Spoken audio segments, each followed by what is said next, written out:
La feuille de route nationale pour le développement du gaz naturel 2021-2050 qui a été mise en place pour accompagner la transition énergétique du Maroc fixe les étapes à suivre pour mettre en place la structure du marché et ses acteurs.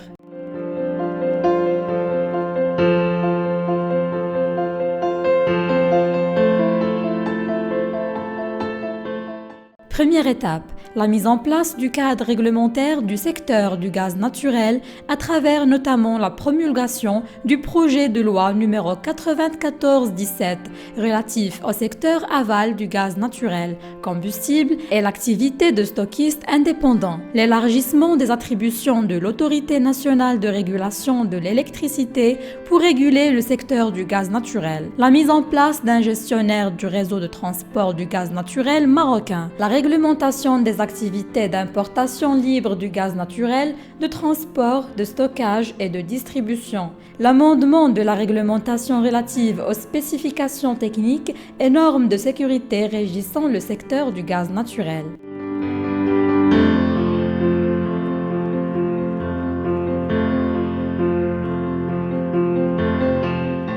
Deuxième étape, l'évaluation de la demande à travers l'évolution de la consommation actuelle et celle des dernières années, ainsi que le potentiel de la demande future, sachant qu'un développement rapide de la demande pourrait avoir lieu suite à une ruche des industriels vers ce nouveau combustible, propre et compétitif. La demande Gas to Industry sera le levier du développement du marché du gaz naturel au Maroc, à côté du Gas to Power, pour la production d'énergie en remplaçant progressivement le charbon.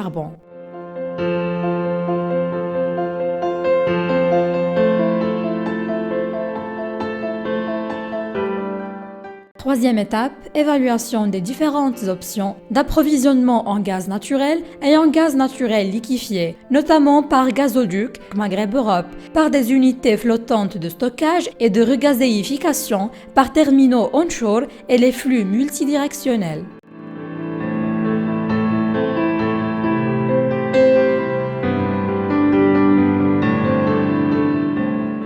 La diversification des points d'entrée du produit et de ses sources assure une flexibilité d'approvisionnement et une assurance de sa régularité et sa continuité. Le déploiement d'un nouveau réseau de transport afin de relier l'ensemble des composantes du plan gazier, et ce par phase, en s'appuyant sur une épine dorsale qui se compose du gazoduc Maghreb-Europe et du futur gazoduc Nigeria-Sénégal-Mauritanie-Maroc et qui permet un développement progressif, s'échelonnant sur plusieurs années en fonction de l'évolution des besoins nationaux.